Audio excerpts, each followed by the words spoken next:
Welcome to Do the Top Podcast. Here's your real estate podcast where we teach regular people just like you how to invest in real estate. My name is Ibrahim and my co-host here is Ahmed Lawal. Ahmed, how are you doing today? I'm doing great, Ibrahim. It's another fantastic day, and Yes. thank you guys for tuning in today. We are blessed to have you guys, and we will be eternally grateful for you guys for motivating us and keeping us going. And why we always appreciate you guys, we still want you guys to share and like this video because that is how we can get more people Definitely. you to be able to get this information that we are sharing, and it's going to be benefiting for everybody. We want to all grow together, right? So with that having said that, today's topic, Ibrahim, is going to be something that not a lot of people do. It's majorly investors and the people that maybe work with investors and all that. So it's going to be about 1031 exchange. 1031. It's not a common word out there, but if you are into real estate, you probably know what it is. What is 1031 exchange for our audience? Yeah, thank you. So you mentioned it. It is something that is out there, but not everybody pay attention to it because it's kind of like there's different kind of hoops, steps, and rules that you have to go through and make sure you are being compliant with the IRS and the government at large before you can do to successfully do 1031 exchange. Okay, so to answer your question, 1031 exchange, it is like a section in the IRC code. IRC, I mean like in the IRS, the code, Internal Revenue Code, where you are allowed as an investor to kind of like swap a property for another. And in the sense that you, in that same situation or incident, you are actually deferring your tax, your capital gain tax, and also you can use that to build wealth. So it's like you buy a property and you are ready, you've rented the property for a while, you've leased it out, or you have used it for a business for a long time. Now you are ready to buy another property.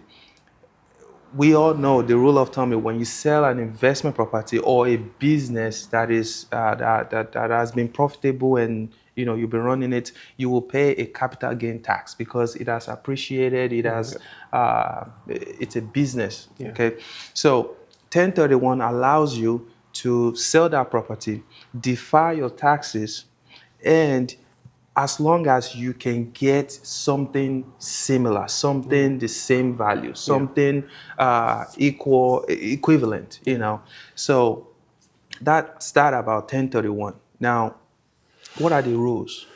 It's easy to just say it, but it's kind of like you have to really understand how it works because you cannot get a small house of 200,000 and you want to swap it with a house of 300,000.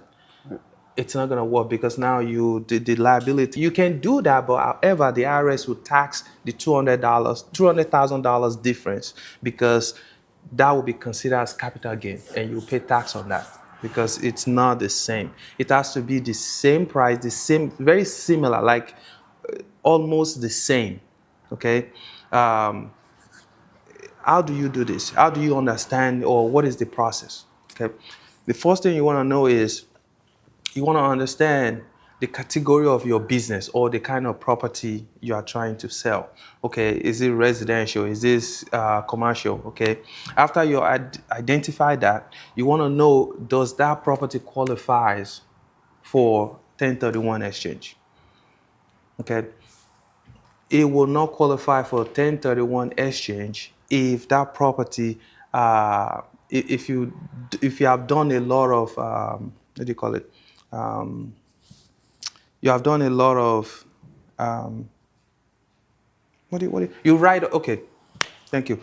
You've depreciated that property for a long time. If you have if you have depreciated the property for a long time, and when you sell that property, they will try to recapture that Yeah, that's depreciation. Depreciation. Thank you. Thank you. So what am I saying here? You need to first of all talk to like someone who knows about 1031 exchange and see, is this property, does this property qualify for the 1031 exchange, and what can I do to, if it doesn't, or what can I do to make it qualify for 1031 exchange? So if you find that, after you find that out, the next thing is to now look for a property that is similar to that. Now you only have 45 days to to find a property that is similar to the one that you're about to sell. Now the total transaction, you have 180 days. Okay, so 45 to look for equivalent property or similar property, 180 days to wrap up the The deal. whole transaction.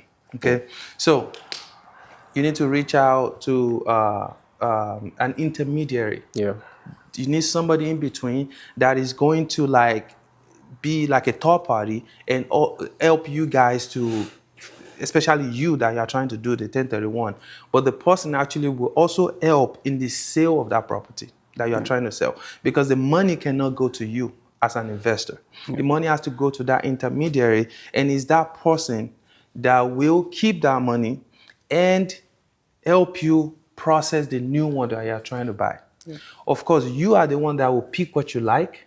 However, it has to be within that guideline. It has to be the same, similar kind of property, like kind of property. So why would people even do 1031? Well, the thing is, capital gain is between 15 to 20%. At least with 2024 tax code, it's still between 15 to 20%. So imagine 20% of $1 million. 200,000. That's 200K. Now, I'm not saying 200K, some people will choose to pay 200K, that's fine. But you can use that 200K to actually get another property, Yeah. getting cash flow, build equity on that. And there's no limit to 1031 exchange. That's the very interesting thing about 1031. There's no limit. You can do it as long as you follow the rules and you comply with the IRS code. You can keep doing 1031 exchange, defy your taxes, and keep buying property. You are building equity. You are getting more cash flow. Your money is actually working for you. Yeah.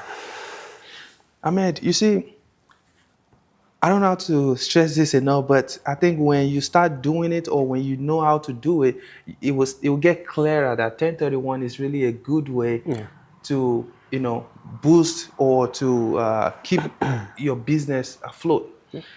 What do you say to people that I just outlined the rules? It looks so overwhelming. Yeah. What do you say to them? Like, how can they do it? What do they need to just that courage, please? Yeah. So first, I always advise that people educate themselves on things like this, especially when it comes to the IRS. Yes. Because we are trying to legally avoid paying taxes or defer that taxes for a certain time. Yes. You don't want to make it go through all those stress and now make a small mistake that will still now, make you liable to paying that tax at the end of the day. Yes. So number one thing I would say is try to educate yourself and don't try to cut any corners. Sure. So while you educating yourself, if you have enough information, still don't try to cut corners. So Ibrahim mentioned something briefly. They are qualified intermediaries that can help you through this process. They know the rules and they will make sure you are staying within the border of that rules. Because when one of the government agency you don't want to mess with is IRS, right? So don't try to cut corners. Whatever they're going to take, calculate it into your process of the 1031 and make sure you follow their guidelines. This is for you to save money. You don't want to put yourself in a situation where you go through this process, at the end of the day, you are still not able to save that money. So that is where sometimes people get beat out about things like this. So one, educate yourself. Two, don't cut corners. Get qualified intermediary involved. get people that actually know what they are doing. They've done this so many times, and now this is what they do on a daily basis, right? And I want to point out that, so I believe you can 1031 a house of 200 to 300, as long to be able to take the maximum tax deferment. You need something bigger Okay. or of equal price. Okay. Good. If you drop the price, then the difference will be taxed. It'll be tax. Okay. But But if if you it go is higher, higher, okay. Great. so Thank you. yeah, so that's give you, that is the loophole right there. So if you get this huge sum of money, instead of paying, like Ibrahim said, a million, 20% of a of a million is 200,000, and like I always say, with that 200,000, I see a whole house. Yeah. Yeah. You can buy a whole house with 200,000, or two houses in Indiana if you know your way. So with that, do you want to pay that amount of money to the IRS? I would say no. Nobody wants to do that, right? So this is a way for you to defer those money and put it into the next investment, so that that money keeps, bringing baby back to you. When money make money, that's you're going to be rich with the close of an eye. So, but when you throw that money out to the IRS, that money is gone. It's not your money anymore. It's now the government money. Yeah. So that is why you want to defer it. And if this is what the rich do, they keep that money in circulation in between their family. Even when they pass on, they already have a trust. They have the beneficiary of the trust is their kids. The kids do the same thing. They keep passing it on. That is how they are able to see the wealth in house. They don't let it out. Yes. At some point they pay some taxes, maybe to even gain further advantage, but they are strategic about all these things, and which is why we are bringing it to you. 1031 is there for you to use if you want to, just keep building on your real estate, or I bought this house 10 years ago. I don't want to manage house in this neighborhood anymore. I want to move to so neighborhood. All you need to do is 1031 your proceed from here into the next neighborhood that you like. Yeah. Just make sure you don't cut corners and go and buy something cheaper, because IRS is looking. Yep. And once you do that, the difference will be tax. You are still paying tax after going through all those stress.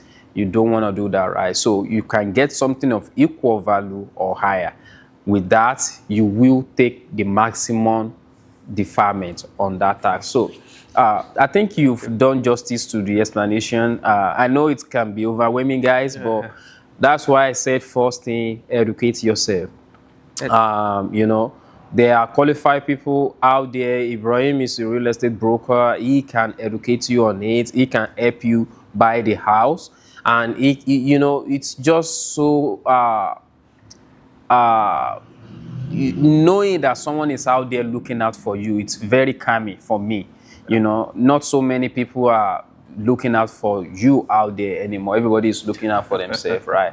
But I know him very well. He always, gets personal with his clients and make sure they have the best deal. It's not easy to be consistent in today's real estate market, because if you cut corners, people will know, people will see it, they will not come back. But if you're him being consistent shows that it's not cutting any corners, is doing the right thing with his clients. So if you need to go through this process, you can reach out to him so that he can point you at the right way. So Ibrahim, I don't have any other thing to ask. Sure. Do you have anything to add, or we can just? Yes. First, I want to thank you for pointing out that error. No, it's not an error. If you go higher, you don't have to worry about the liabilities. The difference. But if you go lower, that's when you pay that tax. And also, I want to point out something. So about the depreciation that I mentioned. So the depreciation, the only time you pay back is actually when you have a property that is improved, which is there's a house on it, and you've been making rent. You've been collecting rent and everything on it. Now you are trying to use that property in exchange for a land undeveloped property with no house on it. Okay. Can you do that? Yes, you can do that. But the difference is when you complete the 1031 exchange, the IRS will recapture the Depreciation they depreciation already give to on that you. house, Yeah. because you are leaving a land that is developed to a land that is undeveloped, Develop. which is Okay. this one has a house, this one does not have a house. You can do it, however, they will recapture the depreciation on that house because the house that the property that you switch to has no house on it. Makes sense. That is the only way, or that is the typically that is when they will ask for the recapture of that tax. Makes As sense. an investor, we know we depreciate our property. It's one of the legal loopholes that we use in real estate Yeah. to kind of help us with taxes. Yeah. So IRS, the reason why they'll take it back is because you switch to a undeveloped property. So now there's no reason to keep that capture. I mean, to keep that depreciation when you're already on another property. So that said, I don't have anything much. But if you guys have any question about 1031, you can reach out to Ahmed as well. He knows pretty much about all the things you have to do and how to get you connected. So, and it's, of course, did I mention is the owner of Azio Property. Yeah. What they do is they actually come to your property, give you assessment, tell you what you can do, like how you can run the property profitably, and you'll be surprised. They will give you different options, also different amount, the potential of what you can make in different strategy. You all know that there are different strategies in real estate. So you will pick the one that works for you. And based on the one you pick, you will enjoy the cash flow. So about the headache of plumbing, all those stuff, they'll take care of that for you. So here's your property. How can they reach out to you guys? Or if you have more to tell them about your company? Yeah, absolutely. If you maybe you're looking to rent, you're looking to you're looking for a property manager that to manage your property for you. We can do both of that for you and more. However, but that's the basis for us. So you can go to haziopm.com, haziopm.com is our website. You can go on there to see the inventory that we currently have and to be able to apply directly. And also you can go on there to request your free assessment. We can send that to you. And if you are a social media person, feel free to jump in our social media DM. It's the same handle, ACOPM, and we will respond to you as soon as possible. Ibrahim, if people want to reach out to you, Oh yeah, how can they do that? thank you so much. You can go to ibrealtors.us. We have our social media there, WhatsApp. If you want to reach out to us through DM, if you are an Instagram person, just go to ibrealtors.us. I mean ibrealtors, and give us a direct message, and we'll reply to you. We'll help you anything concerning real estate. We're more than happy to help. Thank you, thank you, thank you. And All right, we will guys, see you stay safe. guys another time. Thank you. Bye.